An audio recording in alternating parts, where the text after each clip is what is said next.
Hey fellow birdies, and welcome to another edition of Mr. Songbird's Writing Mukbang. Mr. Songbird's Writing Mukbang. My apologies. I hope you've had a fantastic 4 days, because we had to do last video on Saturday instead of the normal Wednesday, thanks to the Thanksgiving holidays. I hope you've had a fantastic one. Now, one thing that's been eagerly asked, and I want to bring up to speed on, is the progress I mean book. Today's meal is brought to you by Crystal Cackler, owner of, being a Crystal Cackler.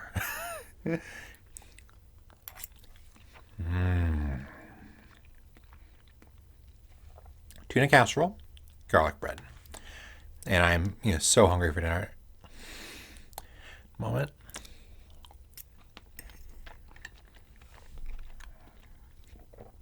Now, I said one thing you folks have been eagerly waiting is progress on the second book. So far, I'm currently about 30,000 words in. That may not seem much since my last exercise, since the last update. Here's why. There's one scene in particular that I'm afraid to say had to be edited a lot. Yeah, it's a combat scene, and given it's well, it's not the first bit of combat, but it's the first real bit of combat, and it needed a lot of work. And I've been polishing a bit. I don't want to go too far on it because, simply put, that's the next round of edits is for. But it needed a lot of work to begin with to even get to that point. Now, one thing I did want to talk to you about, though, today's topic is going to be something that everyone loves: combat. Now, in particular, though, I want to talk about how grammar and punctuation and the words themselves can improve or weaken your description of combat. One moment.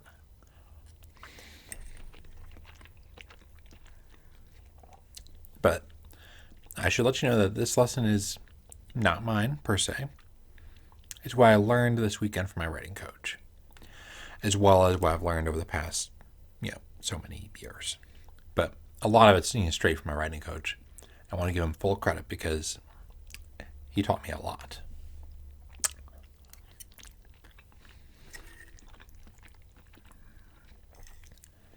Now, let's see. First, as a general rule, and here's how the grammar affects it. You want to keep your sentences short, to the point. Not every sentence has to be 3 words, but as a general rule, if you've been doing paragraphs that are 40 and sentences that are 40 words long, time to cut that down.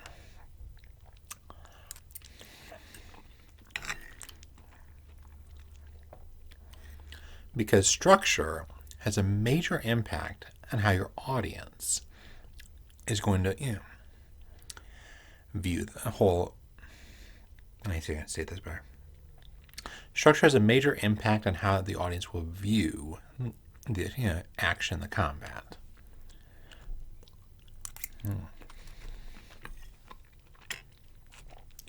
For example, let's see now. What's a good scene?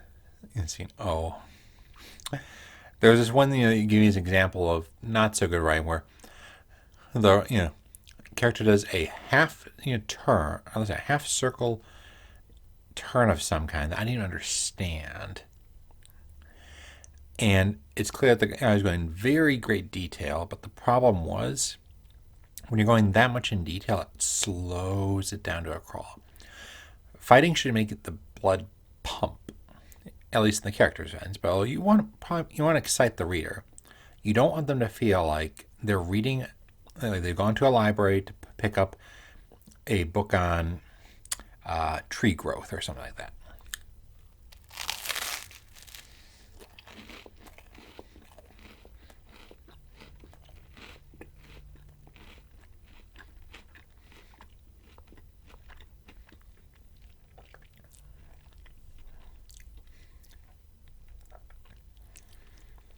Here's an example of how that can impact it. Let's take a scene. Okay, I'm going to borrow from Naruto because I actually kind of liked the manga and anime. It was kind of like a guilty pleasure. I didn't care much for the later bits. That's not the point, though. Let's say that you have a scene where Naruto, rushed into his foe, dodging left and right before punching his opponent in the face. Now, that may seem action-y, perhaps, but the extra detail actually slows it down. Here's what I mean by that. Let's see. Sorry, I'm bad with come with these on the fly. That is not one of my skills. I'm better at planning things out. Basically, the commas and all the extra bits of description, like you can pretty much say Naruto, rushed forward and punched him in the face. The dashing back, the dodging back and forth, is unnecessary because you can probably assume he's doing that. Or well, you could accept that I used the wrong series because Naruto doesn't dodge unless it's time to dodge. They're not going to dodge in the middle of rushing forward so much unless an attack comes at them. But they would if it did come to them. So yeah, I guess it does work.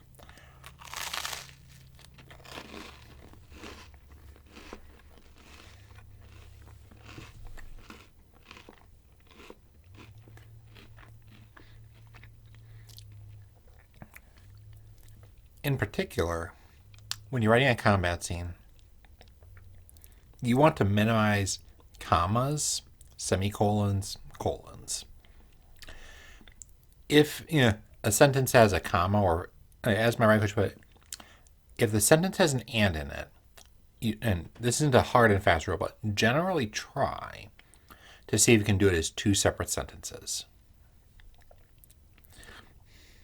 So, for example, let's see. I had a scene where she summoned a great big fireball to clash with the opponents, and when they hit, they ground against each other before exploding. That's not quite what I wrote, but close enough. What I could have said instead of the and, I put a period there and to say and the fireballs ground against each other for a moment before exploding. Because the short sentences give the impression of speed, even if it's not necessarily moving quickly, if that makes sense. Here's one better example. She stepped into his guard and ran him through. I didn't tell you how fast she's moving, but I bet you thought that she's moving pretty darn quick because she literally just steps into his guard and runs him through. I don't have to say the detail of, she stepped in his guard faster than he could react. Then she ran him through. Just by stating the actions, back to back, it gives you the impression of speed. And that's what you want your audience to feel.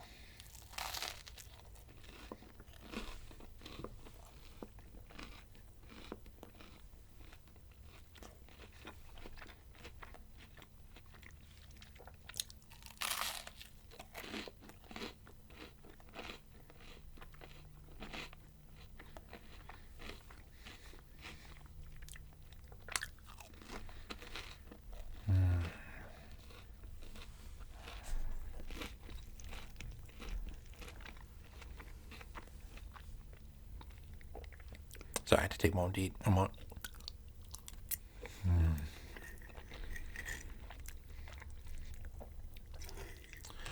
Now,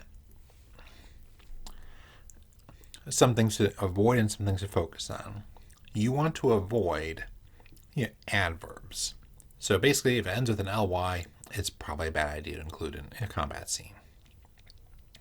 So he rushed forward desperately, hoping, terrifiedly, that the giant sword wouldn't impale him too swiftly. Okay, that is a horrible sentence, but it's made more horrible by the adverbs in it.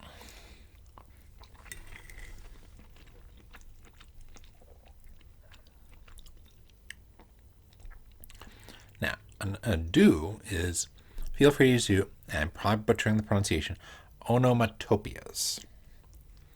Basically, it means a word that also is sounds like slash, shatter, crunch. Like, it's not just a descriptor, it's also a sound. Or it's not just a verb, it's also a sound. So, the glass shattered against his face. Definitely use those when possible.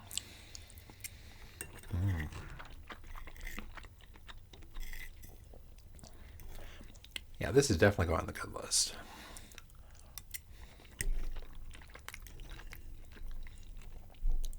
Tuna casserole, I should mention. I think I did. I did mention that. But I'm a fan of tuna. I especially like tuna melts.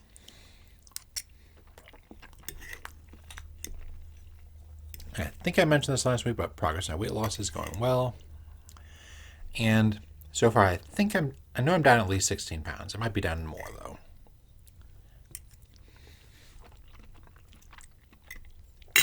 Though I will admit, I kind of broke my diet for Thanksgiving.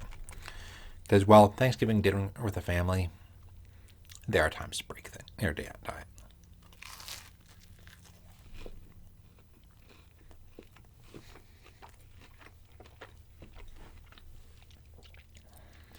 Now, another example of structure. Let's say you're having a big battle scene. Possibly a war, possibly just battle between two gangs or something. In a big battle scene, you never want a one-on-one between two characters to go on for more than 2 paragraphs. Now, I'm not saying they had to kill each other before then, but by the end of those 2 paragraphs, something should have happened. Like someone should have intervened, because they're not just gonna stand around cheering, go whoever his name is, smack that guy. They're gonna fight, and they're gonna draw themselves in.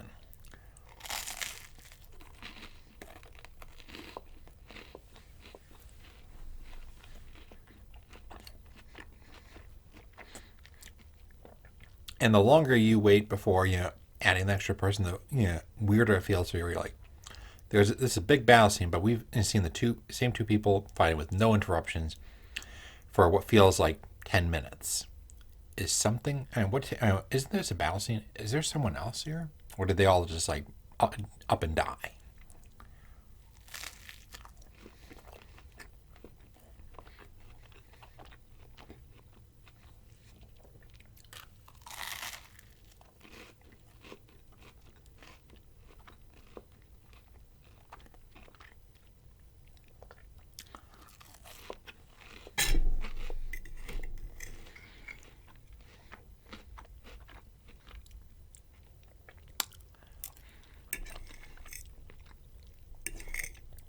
Now, another example of the importance of structure and language in a combat scene. Let's see. When you're describing it, you want to avoid, ultra detailed descriptions of what each of the characters is doing. This is not a movie. You cannot get away with, she brought her sword down, but 1/4 tilt, so it slipped past his guard, forcing him to take a half step back. You cannot do that. Like, basically, like you can go with she slashed under his guard, forcing him to step back. But you don't want to go into ultra detail, because, simply put, your readers, 10 different readers will read the same exact combat scene, and they'll see 10 different things in their own heads. Even if you put only a relatively minor amount of description, like for example, she slashed at him, he slashed under his guard, and he leapt back. They'll be able to put that into an image in their heads. Now, the image will obviously not be the same for each one, but again, we don't have the benefit of a screen showing like literally blow by blow.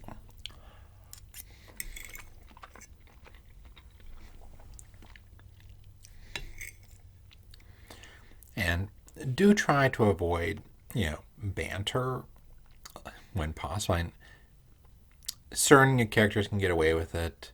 Certain genres can get away with it. Like if it's a comedy, that's probably okay. But the more serious the genre, the more it just feels off.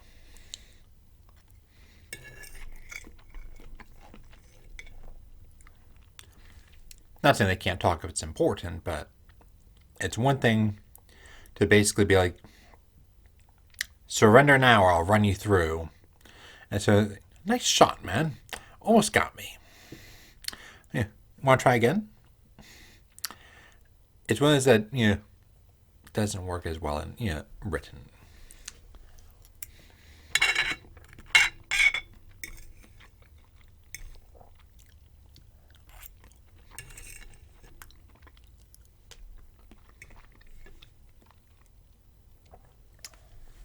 Now, the main things you do want to focus on describing are these three things: sound, sensation, action. Like, she ran him through and the blood splattered across her face. That's an action, and you've also got the sensation of blood splattering across her face. Plenty of detail there. Don't go into detail on, like, here's one thing I was making a mistake, and this is part of the reason I had to add it so much. I was, going a bit too much detail on the strategy portion, like not strategy, it's tactics, because we're talking like very low level here, not like an army or anything. But I was going to detail on the tactics, but the character wouldn't think about that. And frankly, the reader would probably pick it up pretty fast.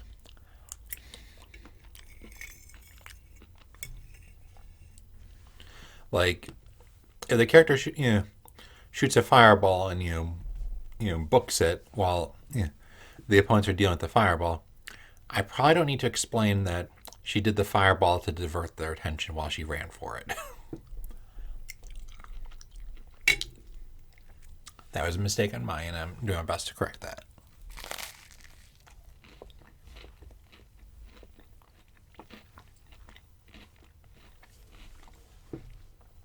Now, there's something else I want to mention.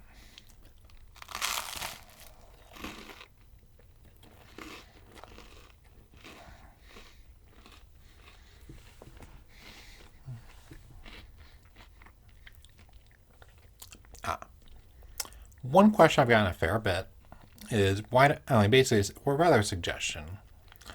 It's a focus on making these more straight ASMR or a plain mukbang, Like, and I could do that. But if I was going to focus on, just a plain mukbang or a plain ASMR, the reason I don't do that is because I just do that for my wife's channel. Like, I want to, this channel is because I want to talk about writing. And I know that not everyone on her channel, enjoys me, blabbing on for hours. Okay, maybe not hours, but don't enjoy me talking about my book. But I know some of them do. And that's what this channel is for. So the people who do want to know about the progress of the book and do want to learn how to write better, can come over here without, being, without me having to talk about it with people who don't enjoy it. Kind of like self-selecting it.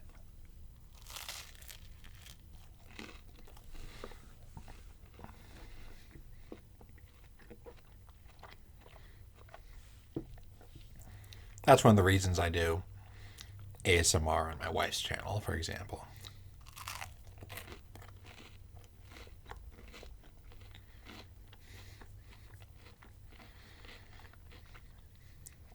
Let's see. But for now, last bite.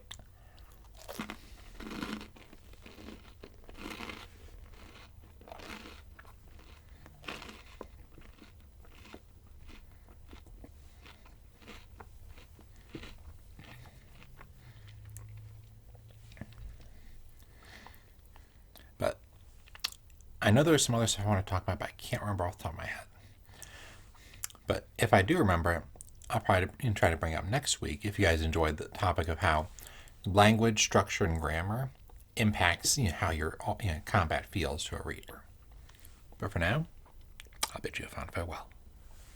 Bye, fellow birdies.